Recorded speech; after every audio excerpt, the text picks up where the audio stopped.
Ignition sequence starts. 6, 5, 4, 3, 2, 1, 0. Liftoff. We have a liftoff.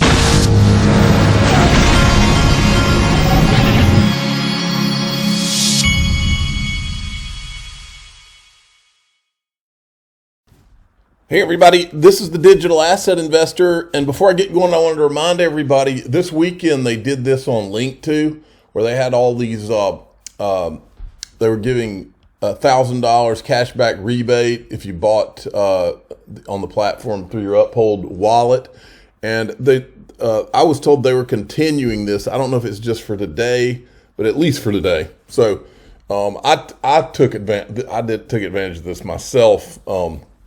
I backed the truck up on some PolySign this weekend. I feel real good about PolySign. So that link's in the top of the description. They are a sponsor. Click on the link. Tell them DAI sent you. Now, our old buddy Jay Clayton was on CNBC this morning. Maxine Waters so nice when she first issued the invitation, kind of dripping with Folks, it's like a freaking circus in crypto right now. You can't make this stuff up. To have this guy on talking about this. Kind of pros saying, oh, we'd love to have you come on, stop by. Was she setting him up because she was going to slam him, or was she being nice because he's given money to her campaign? It was like a weird... I don't think it's the latter. I consider her a friend. She was always very respectful to me. I just didn't get that. I didn't understand for a minute why they did that nice thing, especially when you have the power of subpoena that you can toss at him. You don't have to be that nice. We're going to subpoena you. You don't have to be that nice, but at the end of the day, power of subpoena from abroad, right? Look, at the end of the day, if this is what they wanted, they have the hearing they wanted. Right. So Do they not have the power of subpoena from abroad? Could they not? I'm pretty confident that there is no ability to subpoena somebody if you're abroad. There's no, you can't extradite somebody. Okay, maybe if you know that. Andrew Ross Sorkin's coming up with every way that he can for this guy to either be just a guy that made some mistakes, or, well, you can't get to him. You just can't get to him. I'll bet you they would have gotten the Madoff no matter where he was in the world.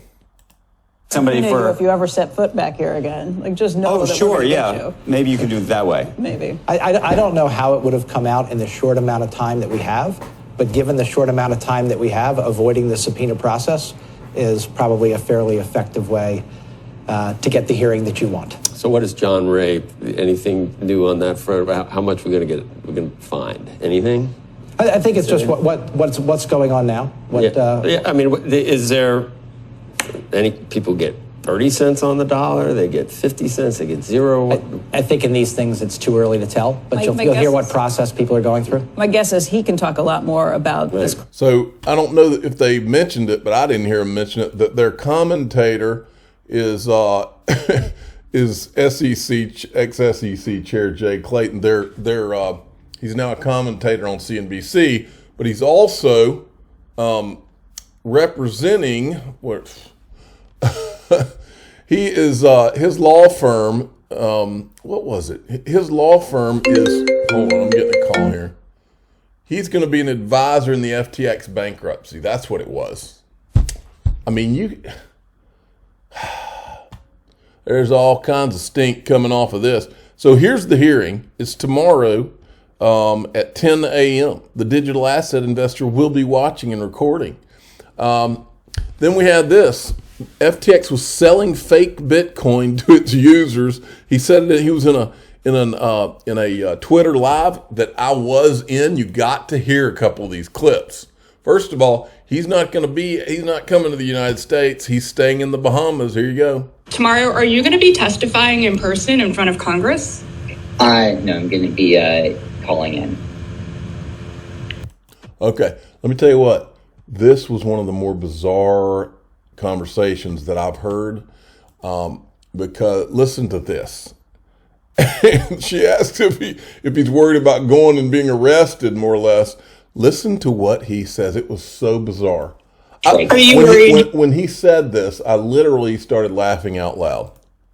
Are you worried you might be detained if you stepped foot into the U.S.? I don't believe I would be, but I haven't done a deep dive into that. At some point, that's something I have to think you about. haven't done a deep. You just lost billions of dollars You haven't done a deep dive into whether you could be arrested. You got 2 lawyer parents who are apparently involved in this thing with you, and you haven't done a deep dive into whether or not you could be arrested. But here's the other thing. I couldn't believe it. I'm sitting there listening to it. He literally said, she asks him yes or no if he is playing video games while she's talking, while they're doing this. Here's a guy who has lost billions of dollars for all these people. There's people that can't access. There was a guy on Fox I saw a week or 2 ago that can't access his $2 million. And this clown's playing video games while he's talking. That can only mean one thing, folks. Remember, his parents are attorneys. I think they're intentionally trying to paint this guy like he's autistic or something, and he doesn't have a real appreciation of how big of a deal this whole thing is. I think that that's what they are setting up as a defense, and I hope that there's no judge or jury or whatever. I'm not an attorney, but I hope that nobody's going to buy into this BS. Now, this right here, I've heard this guy. He is a master BS. I mean, that's all he does is circular talk. But this is the first time I've heard somebody ask him a question where he was almost angry at the question. Or maybe that's the wrong emotion. Maybe he was terrified of the question. And when I heard it, I was like, this is where all the bodies are buried. I don't think it was just the block. Remember late last week when they announced that the CEO, I think, of the block was receiving loans from Sam Bankman-Fried or FTX or Alameda, one of them. He was receiving loans and actually having real estate in the Bahamas bought on his behalf. So in other words, they're paying him, well, they got to be paying him to write stories that they want him to write. That's the only thing I can figure out. Look, folks, think about what these guys are doing. These guys were in the business of shorting things. So what do people like that do? It comes in handy if they have stories written the way they want them to be written, or you short something and then you have somebody write a story the way you want it to be. I'm not saying that's what went on, but boy, the question is who else was doing it. But listen to this. Can you give us an understanding about why the block was being funded? I don't have all the details there and do have to hop off. So I'm going to do that. So he literally gets off. But my question is, see, if they were giving money to the block, which is a crypto news outlet, who else were they giving money to? And why? Why were they funneling money to a crypto news outlet that could write articles the way they want them to be written? Unbelievable. Then CZ Binance says SMH. Some media are still working for, and the second he said it, I knew he was referencing the block. So that's what's going on. And meanwhile, the Justice Department's going after Binance, CZ's the guy that started this whole FTX domino falling, almost like it's revenge or retribution or something.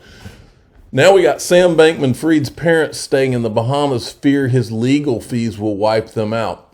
Don't buy this one, folks.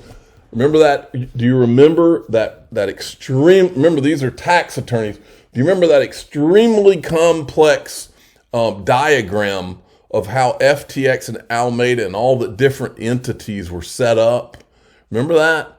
Well, these kind of people are experts at, you just go here, put the money here and do this. That's what they specialize in. So don't you buy for a minute that these people, we're wiped out. Well, yeah, maybe you are wiped out. But what about those entities where all that money's going down through all these different ways and sideways and down and up? What about those entities? That chart, if I'm the prosecutor of these people, whoever's getting prosecuted, that chart is, I'm going to follow the money right through that chart. And I bet you it leads to places that you would think it leads. And then Sam Bankman-Fried goes on, this is from Wheezy, goes on to, with Forbes. And this Forbes guy, it was a pitiful interview. This guy at times was literally asking Sam, it was like he was asking Sam's opinion. What should we do about regulation so that things like this don't happen anymore? It's like, why are you treating this guy like he's like you're just doing a regular interview? Go after his butt. I mean, it's shameful. Watch this. So one of the details that you've shared is that I think it was something like 8 minutes after you signed the papers, you got a multi-billion-dollar funding offer. I'd love it if you could share the names of any of these companies or funders that offered to help recapitalize the firm. I don't have permission to do that. I'm going to see if I can get that permission. I don't currently have it, but yeah, I did get that. And I mean, frankly, I've gotten multiple multi-billion-dollar, seemingly fairly serious funding proposals, including multiple since after the crash, and many, or multiple since after the filing, and many after the crash, but before the Chapter 11 filing. So let me ask you, sorry, go ahead. Oh no, go for it. I was just going to ask, can you share if they were current investors or new sources of capital? Mostly they're not current investors. Obviously, I was talking to a lot of current investors, but most of it was new sources. Okay. Then there was this. This is interesting. This woman right here says she was running for office. I don't know if she won. U.S. Congress candidate. She says, if Ripple settles, it will be a loss for the whole world and Web3. And I said the whole crypto world has had a loss since 2018 when Bitcoin and Ethereum were given a free pass at the expense of all the rest of crypto. These were the people behind Web3, between A and Z. And that's a reference to Elon Musk and Jack Dorsey, what they were saying. And they were referring to Andreessen Horowitz. And then I said, if they take a loss now, you won't see me crying them a river. And then this guy does an interesting reply to what she said. Says, when I read that the first time, I read if Ripple settles, it would be World War III. Look at this. If Ripple settles, it will be a loss for the whole world, Web3. I mean, it literally almost sounds like that. I wonder if she did that intentionally. So then John Deaton was on Real Vision today, and this is a great little clip that I got out of this that a lot of you hadn't even really thought about. And that is right here. Listen to this.